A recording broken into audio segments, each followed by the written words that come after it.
Bueno, ¿cómo les va? Como les comenté, esta tercera clase va a estar grabada y tiene como objetivo repasar algunos de los puntos que vimos la vez pasada. Va a estar el foro disponible en el aula virtual, así que pueden realizar algunas preguntas ahí y consultas. Les comparto la presentación. En principio van a ver que es bastante parecida en aspecto a la de la vez pasada, pero tiene un poco más de contenido y la idea es que profundicemos sobre algunos temas. En principio, esta no es la primera, esta es la primera. Le saqué la última parte que tiene que ver con los recursos financieros y esas discusiones que charlamos sobre la liquidez y demás, porque me parece que lo pudimos trabajar un poco más en detalle y charlarlo. Pero sí me interesa que repasemos un poco la cuestión de la situación patrimonial y de la evolución patrimonial. Como les dije la vez pasada, la situación patrimonial tiene que ver con una foto, tiene que ver con un stock determinado en un momento particular de la empresa, y la evolución patrimonial tiene que ver con una variación o con un flujo, y con poder ver qué sucede con el patrimonio de la empresa en determinado periodo, en determinado tiempo. En ese sentido, me parece que reforzar estos conceptos que están acá, que son bastante básicos, me parece que es importante para lo que sigue de la materia. En ese sentido, me parece importante que veamos algunos ejemplos en relación a los activos y algunas determinaciones. El activo más común y que más rápido se le viene a uno a la cabeza es el dinero, tanto el dinero que está depositado en caja de ahorro o en cuenta corriente, como el dinero que tenemos en efectivo. Como sabemos bien, y dice abajo la presentación, el dinero es un valor de cambio, tiene valor de cambio, es intercambiable por otro dinero. Esto lo vimos cuando hablamos de la fungibilidad del dinero, pero además es intercambiable por otros bienes. Es de libre circulación y además es reconocido por todos los que participan del mercado en un determinado país. Por supuesto, la caja de ahorro y la cuenta corriente también son activos líquidos, como dijimos, están de fácil disposición. Uno puede ir al cajero automático y retirar el dinero que tiene en la caja de ahorro. También activos son considerados otros bienes tangibles como materias primas o inmuebles. Eso es importante. Por ejemplo, todo lo que tiene que ver con producción agropecuaria en la Argentina, todo aquel que produce materias primas y las tiene acopiadas y demás, desde el momento en que las saca de la tierra y las tiene acopiadas, son considerados activos. La tierra como tal, donde está plantado esa materia prima, también es considerado un activo, ¿no? Es un bien. Y por supuesto los inmuebles, se trate, digo, de vehículos, locales, fábricas, equipos y demás, también son bienes tangibles que son considerados activos. Y por supuesto esos bienes tienen valor de uso, como por ejemplo las materias primas, lo que les decíamos, y en el caso del dinero, valor de cambio. Uno de los puntos importantes es que los activos, aquel que es poseedor de esos activos debe poder gozar de los beneficios que este activo produce. Y acá el ejemplo que veíamos en los ejemplos que les dejé en uno de los videitos, el dueño de la heladería recibía como donación una maquinaria. Aquel que dona la maquinaria deja de ser propietario de esa maquinaria, y además deja de gozar de los beneficios que le ofrecía esa máquina en determinado momento. Entonces ya no es un activo para esa persona esa máquina que donó.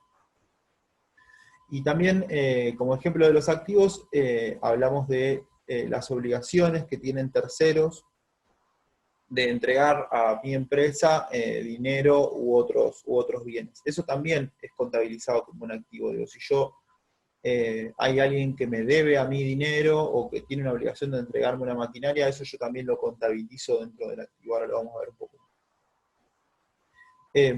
Así que bueno, me parecía importante repasar un poco esto, ver algunos ejemplos concretos, y me parece lo más importante es este concepto que está planteado acá, de que los activos deben tener utilidad económica. Hay un ejemplo que está acá, que es el de los desperdicios. Los desperdicios generados en la producción de determinado bien no son considerados activos. Sí es importante saber que con la modernización tecnológica y también con algunas cuestiones planteadas vinculadas a la conservación o a la mejora del medio ambiente. Muchos desperdicios en muchas empresas están empezando a ser tratados, y desde el momento en que empiezan a ser tratados, pueden incluso transformarse en insumos o materias primas de otras empresas. Por ejemplo, el ejemplo más sencillo tendría que ver con el reciclado de papel o cartón o demás. Eso, como ustedes saben, se vende y la misma empresa puede establecer un sistema de reciclado donde recicla los residuos de papel o cartón que genera y los utiliza para volver a producir o para otro tipo de utilidad. Un ejemplo, me parece interesante, tiene que ver con la producción azucarera. La producción azucarera está concentrada en el país, más que nada en las provincias de Tucumán, de Jujuy y Salta. Muchas de las empresas de producción azucarera, por supuesto, trabajan con lo que es la caña de azúcar, y los residuos provenientes de la caña de azúcar se consideran efluentes, ¿no? Son líquidos que no tienen mucha utilidad y que en muchos casos se tiran. Bueno, la industria azucarera ha iniciado un proceso de reconversión de esos residuos para reutilizar esos desperdicios. Y bueno, uno de las utilidades que tiene de esos desperdicios es la producción de alcohol. Y ese alcohol, por supuesto, sirve como combustible. Entonces, algo que no era un activo, como podían ser los desperdicios de una empresa azucarera, desde el momento en que la empresa reconvierte su tecnología y reutiliza esos desperdicios para la producción de otro bien, que también es intercambiable, que tiene valor de uso y demás, algo que no era un activo pasa a ser un activo. Pero bueno, eso depende de la empresa y depende de cuál sea el ciclo que tenga esos desperdicios. Bueno, seguimos con lo siguiente. Acá es una cita que traje del texto del autor que estamos leyendo. Me parece importante que empecemos a ver un poco los textos. ¿Qué dice el autor? Dice: el carácter de activo no depende de la forma de adquisición de los bienes. Eso es importante. Si yo lo compro, si yo lo produzco, o si me lo donan o me lo regalan, no modifica el carácter de activo del bien. El ejemplo que yo les contaba de una empresa que reconvierte sus desperdicios para producir un determinado tipo de energía o un determinado tipo de bien, es producción propia y es un activo. Por supuesto, todo lo que yo le compre a otra empresa o al Estado también es de producción, es considerado un activo, y lo que me donen o me regalen también. También dice el autor: para que un bien tenga utilidad económica debe ser apto para, por sí o en combinación con otros activos, directa o indirectamente, brindar al ente futuros beneficios. Esto un poco lo veíamos anteriormente respecto a la idea de utilidad económica. Digo, es algo que yo tengo que poder vender, tengo que poder intercambiar, tengo que poder valorizar para que sea considerado un activo. Esto implica que el bien debe servir para su canje por otro activo, para producir algo que tenga valor para el ente, para cancelar obligaciones en las empresas o para distribuir las ganancias entre los propietarios de esa empresa. Es decir, que para poseer un bien posea utilidad económica, basta con que tenga valor de cambio o valor de uso. Entonces, esto que consideramos, por ejemplo, lo que tienen que ver con depósitos o otras inversiones de rápida disponibilidad, tienen utilidad económica al momento de ser distribuidas entre los propietarios de esa empresa, por ejemplo. El dinero, por supuesto, sirve para cancelar obligaciones. Muchas materias primas pueden ser canjeadas por otras materias primas, o esas materias primas van a ser utilizadas para producir algo que tenga valor para ese propio ente. Entonces, bueno, me parece importante que veamos un poco cómo está planteado lo mismo que venimos trabajando desde la perspectiva del autor. Esto es una cita que está en el texto que les pasé, eso es una captura de pantalla. Bueno, seguimos con la parte que tiene que ver con los pasivos. En principio acá el concepto más importante es que los pasivos son las obligaciones de una empresa. Esas obligaciones pueden ser de distinto carácter, puede referirse a la obligación de entregar dinero, a la obligación de entregar bienes, o a la obligación de prestar un servicio. Entonces, yo puedo tener la obligación de pagarle a alguien, o sea, entregarle dinero, o hacer una transferencia, ¿no? Estamos considerando lo mismo. yo puedo tener la obligación de entregar bienes. O sea, un cliente vino, me hizo una transferencia, me compró algo, y yo tengo que entregarle algo que yo ya tengo producido o que tengo que producir a esa persona o a esa empresa que ya me pagó. A ese cliente sería en este caso. Y el tercer caso es prestar un servicio. Eh, por ejemplo, acá habla de haber cobrado un alquiler anticipadamente, ¿no? En el caso de que yo te haya cobrado a vos el alquiler de una propiedad de manera anticipada, ese alquiler tiene que estar disponible y tiene que estar en condiciones para que vos lo puedas usufructuar. Entonces yo tengo una obligación en ese caso. O en el caso de que vos me contrates, hablando de esto de prestar servicios, vos me contratás a mí, me pagás por anticipado y yo tengo un pasivo con vos para brindarte determinado servicio, por ejemplo, para hacer una actividad de reparación o para dictarte una clase. Una clase que uno paga por anticipado, en determinado momento o en determinado horario tiene que estar la persona para dictar. Algunas definiciones que son importantes para pensar los pasivos: debe ser cancelada mediante el sacrificio de un recurso, bueno, sacrificio de dinero, entrega de bienes o prestar un servicio, y no es una cuestión de voluntad o no cumplir o no con ese pasivo. En ese sentido, acá está, el autor lo que está haciendo es hablando con la cuestión más legal, ¿no? Yo tengo una obligación legal contra la que el, la persona que se comprometió tiene que cumplir. No hay una dependencia, no es una cuestión voluntaria, no hay una obligación. Y esa obligación fue generada en el pasado. No hay un pasivo cuando es un compromiso a futuro o es algo que yo voy a hacer en el futuro. Si nosotros acordamos una transacción económica, vos me vas a vender tal cosa y yo te voy a pagar a 30 días, bueno, hasta que no ocurra eso no hay un pasivo, por más de que haya un compromiso, ¿se entiende? En cambio, desde el momento en que vos me lo entregaste a mí, me entregaste esa mercadería y yo no te la pagué y me comprometí a pagártela dentro de 10 días, ahí sí hay un pasivo.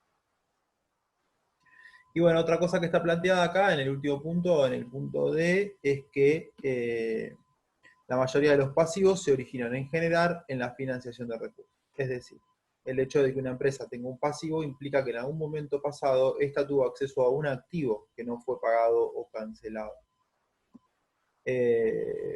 De manera sencilla, yo compré determinada mercadería, esa mercadería ingresó a mi empresa como materia prima, desde el momento en que ingresa es un activo, pero yo contraje una deuda para poderme hacer de esa mercadería que necesito hoy para poder producir.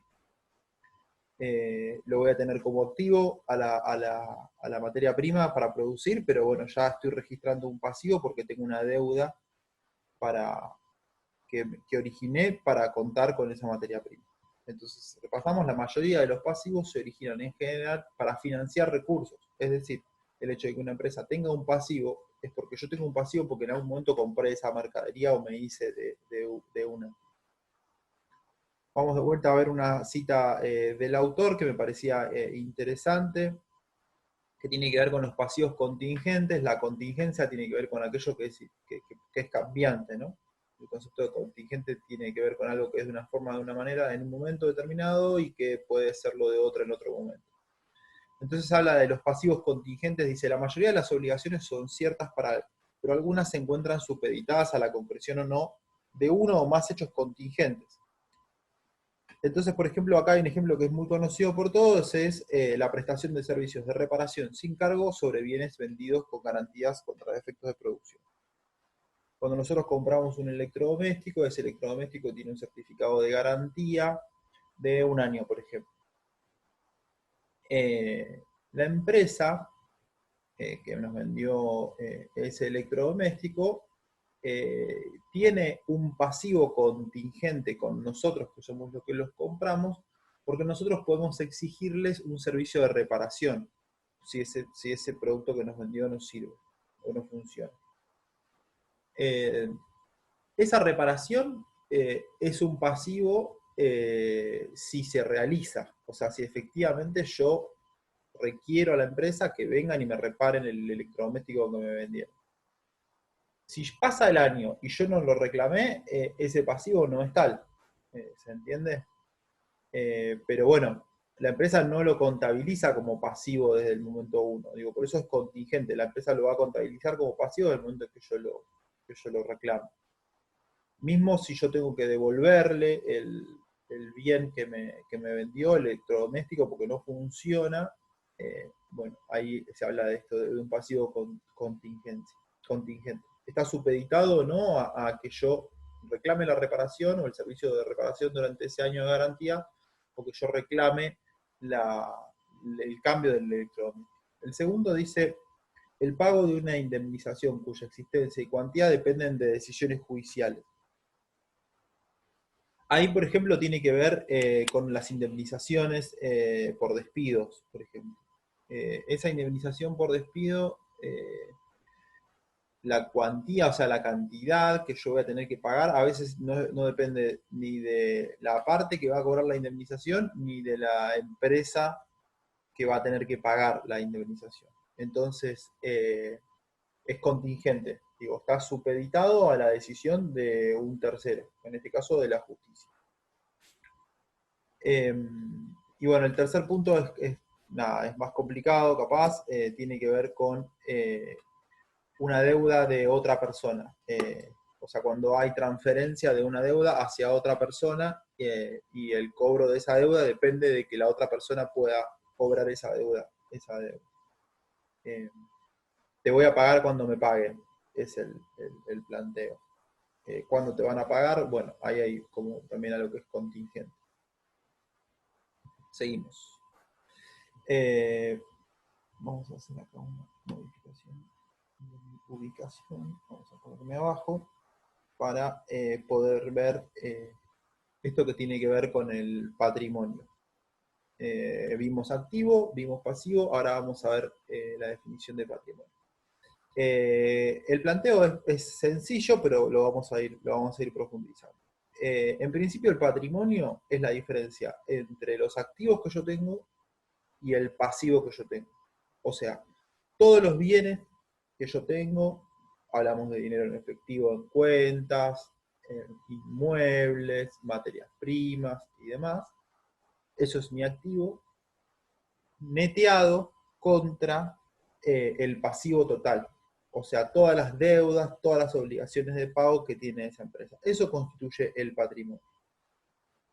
Y dice, el patrimonio no es más que la riqueza de una empresa o un individuo. Para el cálculo de esta riqueza, importa tanto los bienes con los que cuenta un individuo o empresa como las obligaciones. Y bueno, acá hay una ecuación que está planteada de manera bastante sencilla, que tiene que ver que el patrimonio es la diferencia entre el activo contra el pasivo. En este caso, el ejemplo que está planteado en el resumen, en la guía de lectura, es yo tengo un activo de 50.000 pesos, sin embargo tengo deudas y obligaciones por 40.000 pesos, por lo cual mi patrimonio va a ser 10.000.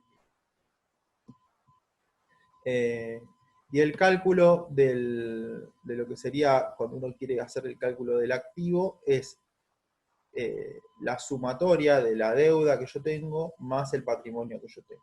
Y eso me da una noción de los activos que yo tengo. Así que bueno, ahí tenemos una primera definición de lo que sería el patrimonio. ¿Cómo está constituido? ¿Qué es lo que vamos a ver ahora? ¿Cómo está constituido el patrimonio? ¿Cómo se constituye?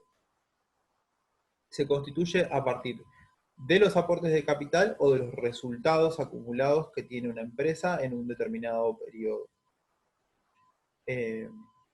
Ahí es donde nosotros vamos a ver cómo está constituido ese patrimonio y cómo puede ir variando y evolucionando ese patrimonio. Pero en principio, la definición que tenemos hasta ahora tiene que ver con esto, que es una foto determinada, como les decía al principio, es una variable de stock, de la diferencia entre los activos y los pasivos para yo conocer cómo está planteado mi propio patrimonio. Puede hacerlo cada uno con su propia economía y hacer un pequeño ejercicio para saber cuál es la situación patrimonial de cada uno y si, bueno, si hay una cantidad de pasivos o de deudas que cada uno tiene, pueden hacer el ejercicio cada uno con su propia economía. Bueno, sigamos.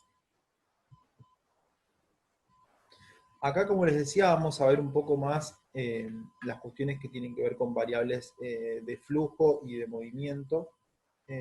Ahora yo me voy a ubicar.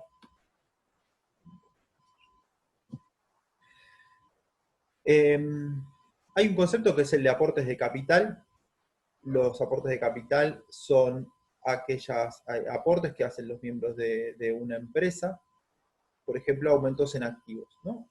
Yo hago una donación o de mis ahorros hago un aporte en efectivo a la empresa a la que pertenezco, o los socios de una empresa hacemos todos un aporte en efectivo y aumentamos el capital y el patrimonio de esa empresa.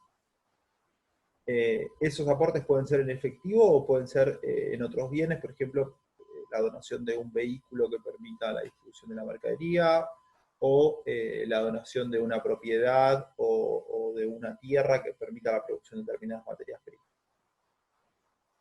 Y la otra forma de verlo, que es lo que también hablamos la vez pasada, tiene que ver con la reducción de los pasivos.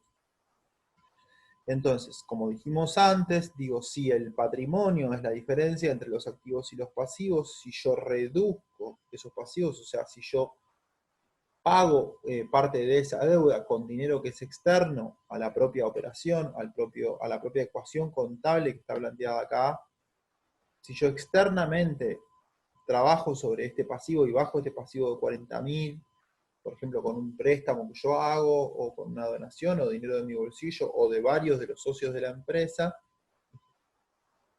también estoy haciendo un aporte de capital, porque ¿qué es lo que hago? Mejoro esta ecuación contable básica, ¿no? Uno de los socios o varios de los socios dicen, bueno, yo quiero hacer un aporte a la reducción de la deuda de la empresa, de los 40.000 que estamos debiendo voy a poner 20.000. Y eso es un aporte de capital, ¿sí? Y queda registrado como que hay un aporte de capital que modificó el patrimonio de la empresa. Y después, cuando uno quiere hacer el análisis del resultado de la evolución patrimonial, o sea, cómo se modificó la evolución patrimonial de una determinada empresa, lo voy a hacer en un determinado periodo. Esto ya también lo hablamos la vez pasada. Ese periodo puede ser anual, puede ser trimestral, puede ser mensual y demás. Y el patrimonio de esa empresa puede tener dos tipos de variaciones. La que vamos a ver acá más que nada es la que es de tipo cuantitativa, donde se modifican las cantidades de ese patrimonio en determinado momento. Y hay otro tipo de variación que también es importante para analizar el patrimonio, es cuando hay una modificación en términos cualitativos, o en términos de cómo está compuesto ese patrimonio. Ese patrimonio estaba compuesto, por ejemplo, de dinero en efectivo, y ahora ya no está más compuesto de dinero en efectivo, sino que está compuesto en acciones, o está compuesto por materias primas. O también puede haber una variación cualitativa de ese patrimonio si hay una modificación del pasivo, o sea, yo hago una refinanciación de la deuda. En vez de tener una deuda a tantos años con tal tasa de interés, tengo una deuda a menos años con una tasa de interés más alta, por ejemplo. Eso es una modificación cualitativa del patrimonio. Puede ser que esa modificación cualitativa tenga un impacto en las cantidades, pero son dos formas de verlo y de analizarlo distinto. En relación a lo que les venía comentando, los resultados de los periodos, acá vamos a ver un poco 4 conceptos. Uno es el de ingresos, otro es el de gastos, otro es el de ganancias y otro es el de pérdidas. En relación a los ingresos, básicamente podemos decir que son aumentos de los activos. Habíamos definido a los activos en función, como por ejemplo, puede ser dinero, bienes tangibles o derechos de obligación. Entonces, si nosotros decimos que hay ingresos, puede ser aumentos de los activos, o cuando una empresa entrega un bien que produjo y cumple con el pasivo que tenía. Ahí tiene un ingreso, ¿no? Hace una entrega de un bien, tenía un compromiso, y ya no tiene más ese compromiso o esa deuda que tenía con el cliente. Y también se habla de ingresos cuando la empresa presta un determinado servicio. Los gastos son costos, acá aparece un concepto también importante, son los costos que tiene una empresa para poder generar determinados ingresos. Entonces, ahí hay una lógica donde no va a haber ingresos si antes no hubo un costo, y por supuesto no va a haber un costo o un gasto si antes no hubo un ingreso. Yo no puedo salir a comprar materias primas si no tengo algún tipo de activo previo, si no cuento con dinero o algún tipo de respaldo que me permita pedirle al otro que me preste. Y a veces, los gastos, por supuesto, pueden implicar caídas de activos, porque yo pago en efectivo y me deshago de esos activos, o puede implicar un aumento de los pasivos, que es lo que les decía recién. Yo hago un gasto para comprar materia prima y lo pago a 30 días. O pido un crédito en el banco a 3 meses y con ese crédito voy y hago el gasto. Y de esa manera aumento el pasivo. Entonces, acá tenemos una definición, que es un ingreso se produce cuando una empresa vende las mercancías que tiene. No obstante, para poder realizar esa venta, antes tuvo que haber incurrido en un costo para obtener las materias primas necesarias para producir esos bienes finales. Es decir, tuvo que haber efectuado un gasto. Esto tiene que ver con una cuestión de ciclo de la empresa. Lo vimos en el ejemplo de la heladería y de la bodega que les planteé. Sí me parece importante que cuando hablemos de ingresos o de gastos, no necesariamente lo vinculemos a las ganancias o a las pérdidas de una empresa. A veces uno dice coloquialmente, este mes la empresa tuvo muchos ingresos, o este mes la empresa tuvo muchos gastos. Eso no necesariamente signifique o nos dé algún tipo de indicador respecto a cómo le está yendo a la empresa, o sea, si le está yendo bien o le está yendo mal. Ahora vamos a ver por qué. Acá tenemos dos definiciones, por qué las ganancias son distintas a los ingresos. Acá dijimos que para que haya un ingreso tiene que haber previamente un gasto. Y dijimos que para que haya un costo, previamente tenía que haber un ingreso. Bueno, acá cuando vamos a hablar de las ganancias, vamos a hablar de que se incrementa el patrimonio y no hubo ningún costo. Entonces tiene que ver, es de otra calidad lo que está pasando, es distinto a lo que puede hacer esto que analizábamos antes como un ingreso, como un aumento de los activos, ¿no? Entonces, para poder realizar esas ventas, como decíamos, para que haya un ingreso, antes tuvo que haber incurrido en un costo. Cuando hay una ganancia, no existió ese costo.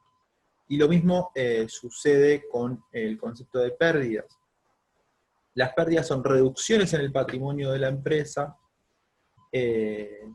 sin un ingreso, ¿sí? Entonces es un costo, es distinto a un costo. Como yo les decía antes, los costos los lleva adelante una empresa para tener un ingreso. En este caso, una pérdida es una reducción de patrimonio, pero no hay ningún ingreso. Entonces, bueno, tiene que ver con otro tipo de problemas o con otro tipo de variables que no tienen que ver con los costos ni con los ingresos y demás. Como les comentaba recién, ahí hay 4 conceptos que están bastante interrelacionados. En este caso, lo que voy a hacer es comentarles algunos ejemplos en relación a esto que les decía de los ingresos, perdón, de las ganancias y de las pérdidas. Acá hay 4 ejemplos, me parece que son interesantes y demás, que nos pueden servir para entender por qué hablamos de ganancias si no hablamos de ingresos, o por qué hablamos de pérdidas si no hablamos de costos. Por ejemplo, el 3, me parece que puede ser algo que les puede resultar conocido, es un cambio en los gustos de los consumidores. Se refiere a que, por ejemplo, una empresa textil produce una determinada prenda suponiendo que va a vender una determinada cantidad de unidades. Eh, Incurre en determinados costos, compra la tela, paga sus salarios, consume energía eléctrica y demás, produce una determinada cantidad de remeras, supongamos, pero hay un cambio en la moda y los consumidores no van a comprar esa cantidad de remeras que tenía pensada la empresa, compran mucho menos. Ahí probablemente la empresa tenga una pérdida porque esas remeras difícilmente las pueda volver a vender en otro momento. Supongamos que es un producto bastante específico, no remeras blancas o lisas, sino una remera que estaba destinada a un determinado tipo de consumidores. Eso es un ejemplo. Hay un cambio en los gustos de los consumidores. Por ejemplo, cuando uno habla de materias primas, de alimentos, el tema de los cambios en los gustos de los consumidores no es tan importante, tan significativo. Más que nada hablando de productos de primera necesidad y demás, si la empresa produjo de más paquetes de fideo o alimentos no perecederos, probablemente los pueda vender en otro momento. Y en lo que tiene que ver con la alimentación básica, de producción de alimentos básicos, no hay una modificación tan importante en los gustos de los consumidores. El otro ejemplo, por ejemplo, que está ahí, tiene que ver con las variaciones positivas o negativas en los precios de mercado en los bienes poseídos por el ente. Acá el ejemplo que voy a usar, por ejemplo, tiene que ver con la producción agropecuaria.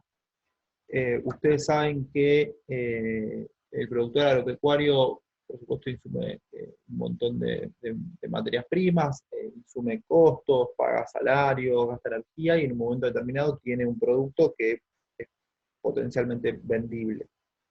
Puede ser el grano de soja o la semilla de girasol y demás. Ese producto puede ser vendido en un momento, puede ser vendido en otro, como en muchos casos no son perecederos inmediatos, el productor agropecuario puede tomar la decisión de acopiar esa producción agropecuaria, por ejemplo, con lo que son las silobolsas, o en un silo, que es un depósito de granos, y decidir vender ese producto en otro momento. Si hay un crecimiento del precio de ese producto en el mercado, producto del crecimiento de la demanda, o producto de la modificación en el tipo de cambio y demás, hay una variación positiva y el productor va a obtener una ganancia, producto que cambió el precio de lo que el bien que tiene el productor en su poder. Los otros dos ejemplos son la donación por voluntad de un tercero, una donación o un ingreso que permita un ingreso al patrimonio de la empresa, y el otro es la insolvencia de un deudor. Yo le vendía a un cliente una determinada cantidad de mercancías, había un compromiso de pago de acá a 30 días para pagar esa mercancía, el cliente tuvo un problema financiero, quebró, no me la puede pagar, ni tampoco tiene nada para lo cual darme a cambio. Yo ya entregué las mercancías, el cliente no tiene las mercancías que yo le entregué porque las vendió o lo que sea. Yo incurrí en determinados costos y no voy a tener un ingreso, por lo cual eso se va a transformar en una pérdida en algún momento. Así que bueno, espero que les haya servido un poco el repaso de estos conceptos. La idea es que los sigamos trabajando. Yo les puse los recortes del autor, pero la idea, bueno, es que puedan ir profundizando en los textos, ir identificando y armándose ustedes un poco los propios recortes del texto para ir armando los conceptos y demás. Así que bueno, tienen el aula virtual y el foro para poder participar y hacerme consultas, y bueno, nos seguimos viendo. Les mando un saludo y muchas gracias.